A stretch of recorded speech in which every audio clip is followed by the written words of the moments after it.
Here we go. Tonight's the night.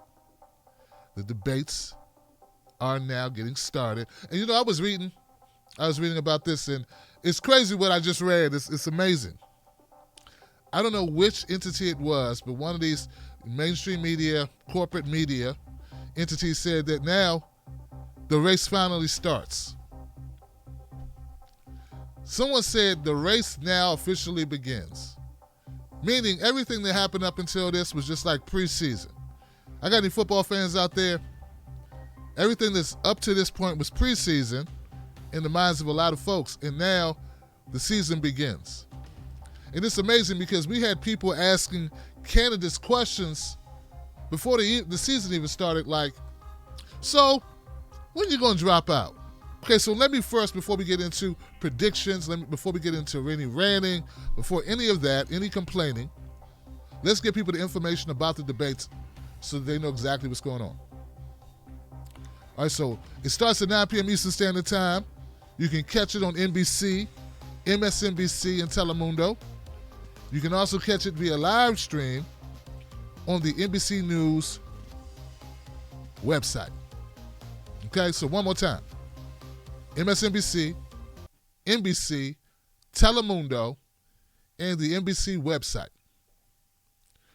Now, we all know due to the large number of candidates that are in the race, they had to split us up into groups. And tonight's debates, let's get into who's going to be there, right? Well, first of all, this is crazy, right? So the debates are set up this way. The headliner tonight is Elizabeth Warren, because Elizabeth Warren has been soaring, right? She's been soaring in the polls, so this is the way that they've determined the order, right? So Elizabeth's going to be at the head of the table. Next to Elizabeth Warren will be Beto O'Rourke. He's polling the next highest, Beto O'Rourke. And then it goes on from there. Cory Booker. On the other side of Warren, Elizabeth Warren, will be Cory Booker. Then there will be Amy Klobuchar. Then there will be former Secretary of Housing and Urban Development, Julian Castro.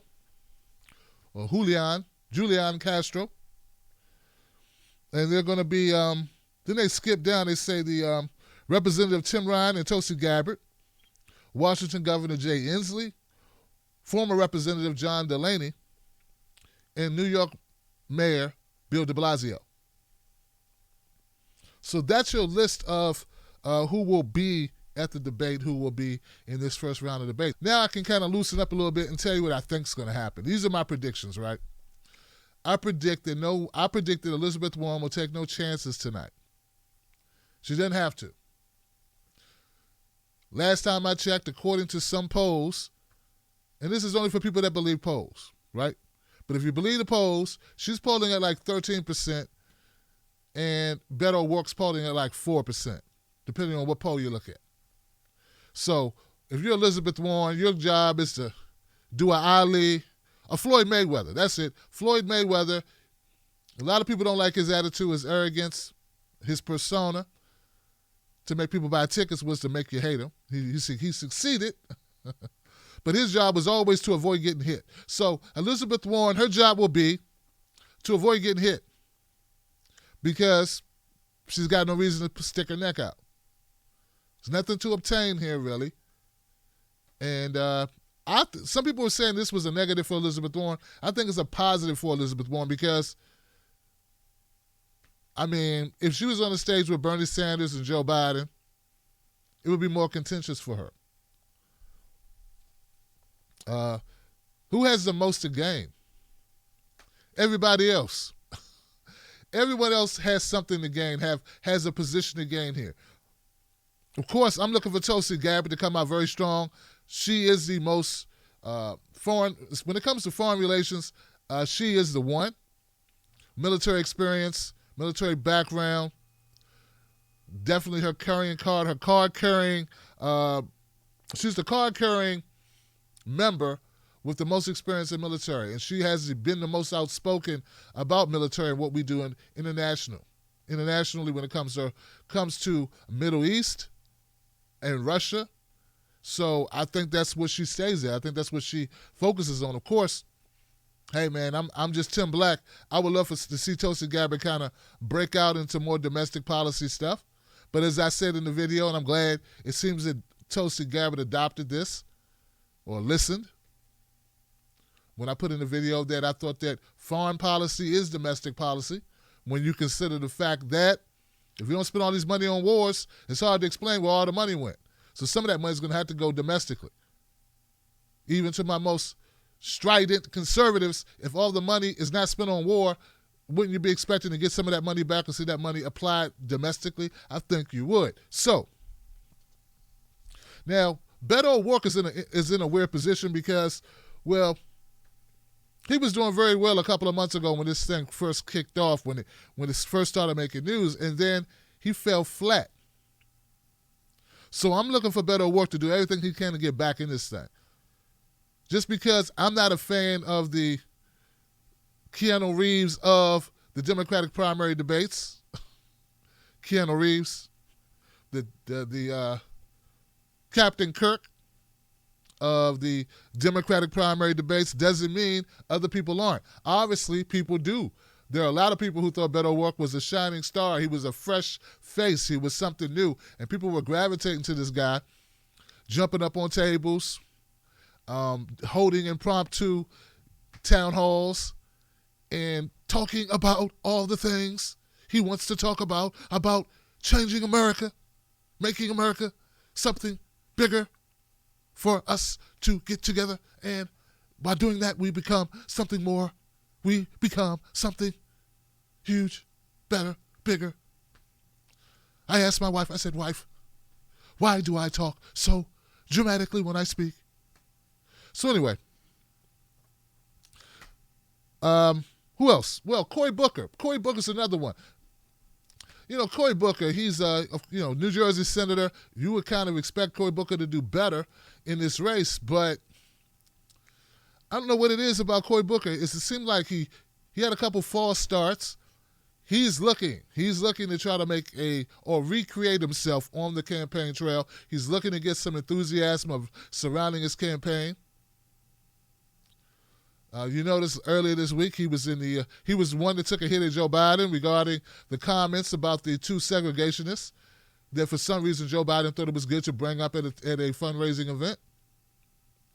I don't know why Joe Biden had to strut his stuff about how he's bipartisan by bringing up two of the most horrible people who have ever existed in the Republican Party, whose segregationist background, their hatred for black folks, their tenacious ability to be totally unsavory, bigoted, and hateful, inhumane, who thought that black people were subhuman. For some reason, Joe Biden thought it was a good time to bring those people up and to brag about working with them to pass segregationist legislation. I don't understand. But anyway, back to the point. Cory Booker was one of the people that called out Joe Biden. So Cory Booker is being more aggressive, and I expect him to be more aggressive tonight. Because either you're going to be aggressive or you're going to fold. Either be aggressive or go home. Because in order to raise money, you're going to have to show people that you can be a front runner. Or people are not going to give you a campaign just because they like you.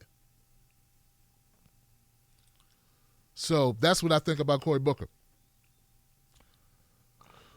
Amy Klobuchar. For some reason, Amy Klobuchar considers herself to be the senator next door. Next door to what? I don't understand. I realize there's some people out there who value Amy Klobuchar, who think that to me, she's mediocre, she's milquetoast, she's in the middle. She likes it that way. It's been successful for her being from Minnesota. But to us more radical, more revolutionary type folks who want real substantive change, a person who's a candidate who doesn't support Medicare for all, doesn't support a $15 minimum wage or higher, a living wage, who does not support college, making college affordable or free college, free local college, who still thinks we need vouchers, like vouchers are going to incite people and trying to lower interest rates on college loans instead of wiping that crap out. I mean, How do you expect to get enthusiasm about your campaign when there's nothing radical at all about your policies? So Amy Klobuchar there was a show called The Wire, and in The Wire there was an episode where Stringer Bell told his guys, who was a gang, because he led a drug ring.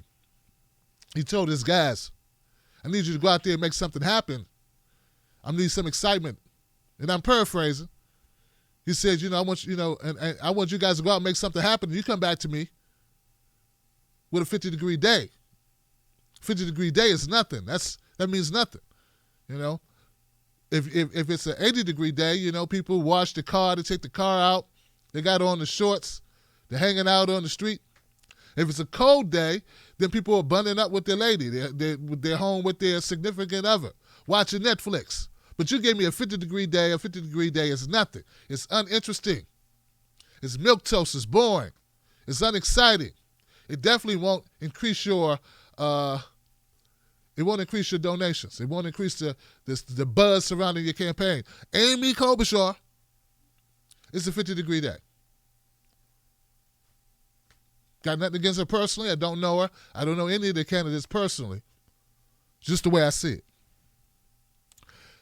Speaking of 50-degree days, Julian Castro. And I understand there are people who really like Julian Castro. I don't know why, but there's something about him they like, okay? I don't know too much about him, and I think that's what most people would say about Julian Castro. I say there was some problems, some issues concerning the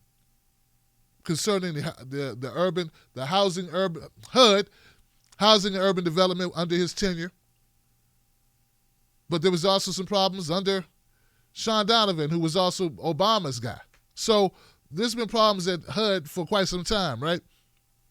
But I've yet to see what Julian is about or what's exciting about his campaign other than giving lip service to reparations. Now, that makes people's ears perk up if that's something that you're interested in. I'm interested in reparations, but I'm not interested in somebody using it just so that they can make the debates.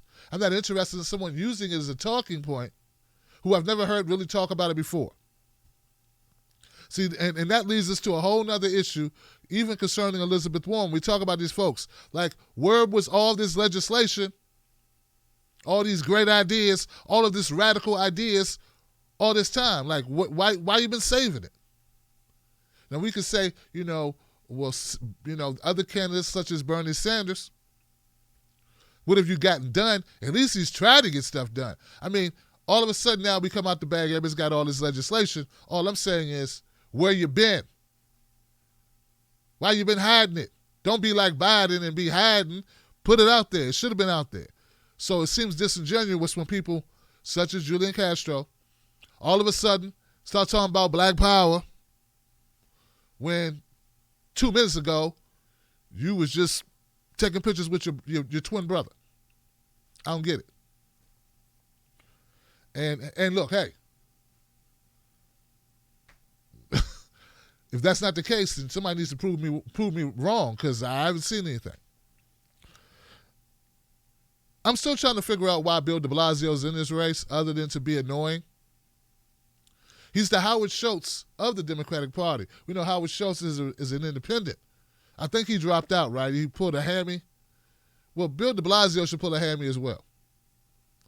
It's like Bill de Blasio talks a good talk about being progressive, but when it actually comes down to it, I don't think he is all that progressive. But what he is a showman.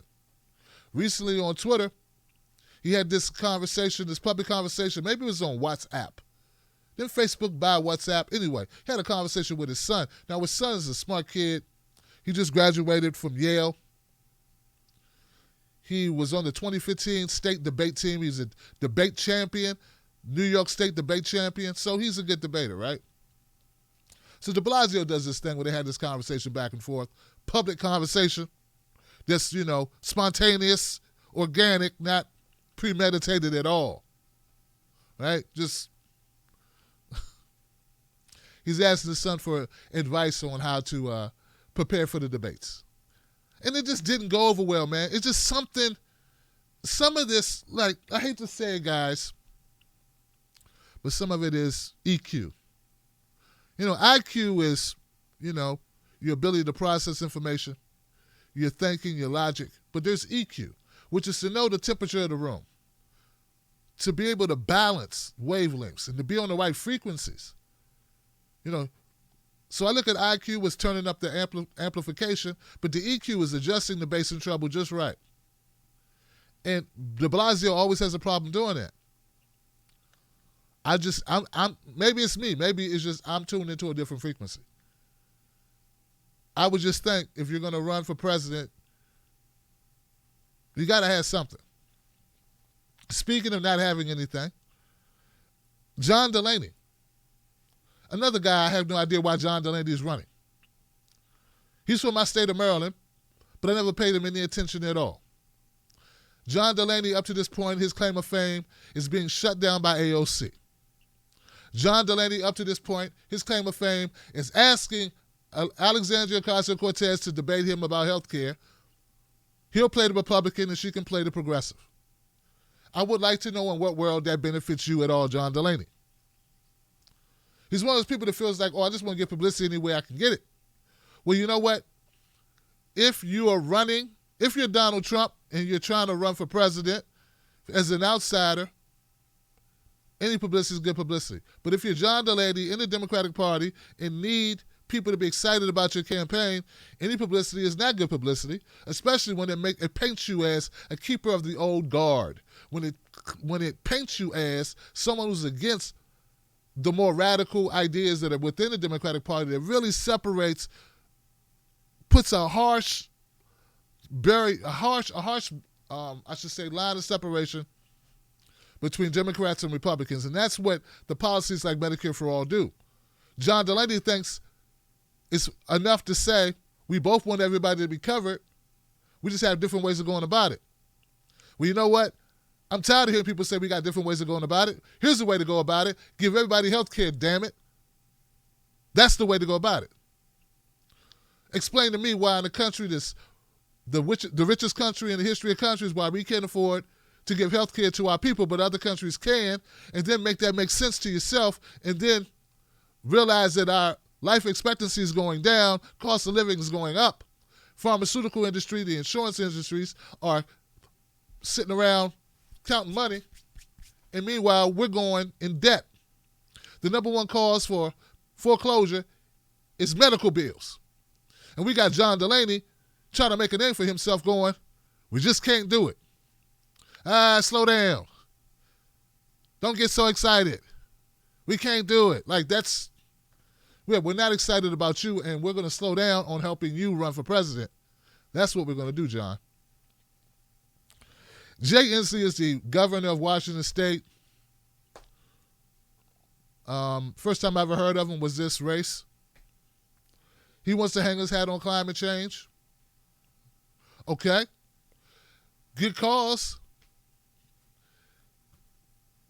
Why haven't I heard of you? Why haven't more people talked about you? There's something missing. I don't know what it is. Great cause. Climate change. Most people are concerned about climate change to some degree or another. We finally got people off the idea of listening to Rush Limbaugh, regurgitating his talking points that it's just crooked conspiracy, scientific conspiracy theory, or something. Like most Americans agree that the climate change is a real thing. But for some reason, Jay Inslee can't get any traction on the topic. I don't know what it is. So, and I don't think that's going to happen tonight. Sucks to be him. Tim Ryan, okay? Tim Ryan comes across as an angry guy. But it's not the type of anger that makes people want to go, yeah! Up until now, the claim of fame for the Ohioan was that I think it was Cardi B mentioned his name once because she saw a clip where he was being tough. But for some reason, Tim Ryan can't get any traction. I don't know what it is. It's going to take more than just forceful rhetoric. It's going to take policies that line up with your forceful rhetoric. Now, Tim Ryan does come across as someone who's a working man's friend. A friend of the working man, a friend of the working woman, the friend of the working person. He comes across that way. But I don't know what it is.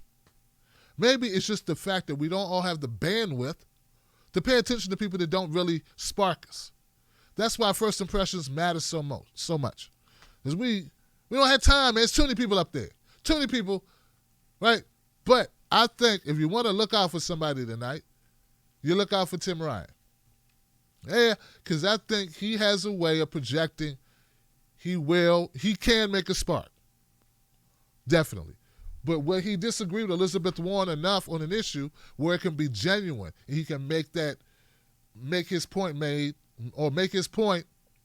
and also make it organic to the conversation. I don't know. Genuine, organic, sincere, real, enough to grab the viewers. I don't know. But once again, Tim Ryan is someone I think you should look out for. So here goes my predictions, y'all. I believe that Elizabeth Warren will win this thing walking away. I know there's no winners, no losers, really. But, hell, we're going to make some winners and losers because that's what we like, the analogy of winners and losers. I think Elizabeth Warren's going to take this and she's going to perform pretty well enough. I believe that Tulsi Gabbard's going to shine on the world stage. She's going to let people know more about her peace platform. And I think it's going to be attractive to a lot of people. They're going to be like, wow, a woman running who's a military vet, who been in Congress, who went against the Democratic Party because she believed in Bernie Sanders. That's enough. I mean, they've been doing their best to smother Tulsi Gabbard. I think tonight's the night they're going to dread. I believe the establishment's going to dread tonight because tonight Tulsi Gabbard will shine. I believe it. I'm speaking it into existence. I think it's going to happen. I believe, once again, that I think Tim Ryan's going to have a moment. I believe he's going to grab that moment and he's going to be punchy. He's going to be real. I believe that's going to happen. I think that Cory Booker's going to do okay. Those who I think are going to bomb are Bill de Blasio, John Delaney, Amy Klobuchar, Jay Inslee. Beto O'Rourke. How will Beto do today? Well, I know one thing. Beto O'Rourke, if he has any chance at all, he needs to step his game up. I think he's going to try to do that tonight. And instead of going into these long diatribes of rehearsed lines that I've heard him do before, he needs to keep it real and keep it short. I don't know if he's capable of doing that. I don't know. Too long-winded, too drawn out. I think he just needs to go direct. I don't know if he's capable of doing it. We'll see what he's really made of. All right, guys, I'm going to go jump in my comment section and see what people are talking about. But once again, 9 p.m. Eastern Standard Time, MSNBC, NBC, Telemundo, also on the NBC website, you can catch the live stream of the debates. The debates are headlined tonight by Elizabeth Warren, Tulsi Gabbard, Cory Booker, Beto O'Rourke, Amy Klobuchar, Jay Inslee, Julian Castro, Tim Ryan. The list goes on. Jay Inslee, John Delaney. I don't want to forget this. Bethlehem. Hold on, Bethlehem. Tulsi would destroy Warren. Tulsi would destroy Warren like she should, says Bethlehem. You know what, guys? I'm so glad you guys, put up the super chats. You slowed me down. You got me thinking. There's something I wanted to say. And I forgot to write it down. So thank you guys for reminding me. We're leaving somebody out. Yeah, I talked about Tulsi Gabbard. I talked about Elizabeth Warren and Beto O'Rourke and Cory Booker, Amy Klobuchar and Jay Inslee and Julian Castro and John Delaney and other people. Klobuchar said they're out. I talked about everybody, right? And, Tim Ryan. I talked about everybody, right? But you know who I didn't talk about? Who did I talk about, guys? Who's going to be just as powerful on that stage, more so than anybody else on that stage? Who did I leave out, guys? Come on now. You're right there, Joseph. Give it up for Joseph, y'all. The moderators. I forgot to mention the moderators. I forgot to mention the moderators. In any event, the most powerful person is not the lead front runner. Elizabeth Warren could be the front runner. It don't matter. The most powerful person is the referee. The most powerful person is the referee. And if the referee decides, if MSNBC has decided what they want mentioned, what they don't want mentioned, then that sets the table. Now, you can still break out of it because you don't have to do what they tell you to do. I remember watching a debate where, I think it was in 2008. I'm trying to remember who the candidate was. They asked a question, and he was like, oh, okay, I hear you. But I'll get to that. Listen. And they went and said what they needed to say. That's the type of tenacity, the type of, what's the word for it? That's the type of vicious, selfish, servant role you need to play if you want to make a dent tonight. You got to be willing to say, oh, I hear you. Oh, good question. I'll get to that. Hey, we need to stop bombing other countries. We need to end the drone attacks. We need to bring our troops home. Fix the water in Flint. Hey, those pipelines in the Dakotas, they burst. You do know that, right? Like, we need, if you want to break out tonight, you got to be willing to throw all caution to the wind and just go for it. That's the only way you nullify the effect of the moderators, because the moderators set the table. Who's willing to do that? Up until this point, the only person I think who's shown me that they do it is Tim Ryan. And I haven't even watched him that closely. And this is one of the dings I have on Tulsi Gabbard, because I think that's the way she should go. Forget being nice, forget being civil, call them out, because you can't let them hold you back. I look at it like this, guys. We're fighting for the world here. The United States is the most powerful country in the world. The European Union, hey, whatever we do, they follow suit. NATO, whatever we do, they follow suit. Who becomes the president of the United States? The tenor, the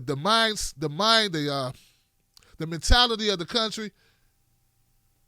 If you are able to impact that, you can change the world. You can affect many, many millions of people. You cannot be worried about yourself. You cannot be worried about how you look. You can't be worried about if people are going to write bad articles about you. You got to be willing to go out there and stand up for all those people that aren't there. You are their voice. And if you are preoccupied thinking about yourself or even thinking about your future, you're going to miss your opportunity to shine. But see, that's how I think. That's what I believe. I know not everybody looks at life that way. I know not everyone says, this is not about me. This is about the moment. This is about the people I'm here for. Now, there are people that say they think that way. Where's your risk taken? Where's your risk taken if that's the case? I read an article where a mama picked the car up off her baby because the car fell. The car fell off the jack and fell on her baby, and she picked the car up. Where's your superhuman spirit, your superhuman strength when the time calls for it? It wouldn't just be words. You would actually demonstrate that superhuman ability that you have. If your mind is not wrapped up in you. See, it's a form of selfishness for people to be focused on themselves and not focused on the people. I pride myself on being a great communicator. I pride myself on being a great speaker. I'm better in person because I don't sit around thinking about how I look. I don't sit around thinking about all the words and they come out perfect. I want you to feel something. And if you feel something, I did my damn job. Now, tonight, somebody's going to have to make somebody feel something. If you go out on that stage and you don't make people feel something, you just want to check the boxes, well, you could be just like Amy Klobuchar, Cloud Boot Jar. You're going to be just like Jay Inslee. Who the hell? You're going to be just like Bill de Blasio or Bill Blasio. But if you want to come out shining, if you want to come out ahead, and if you want to make a real statement, you can't be worried about that. You can't be worried about anything else except your moment.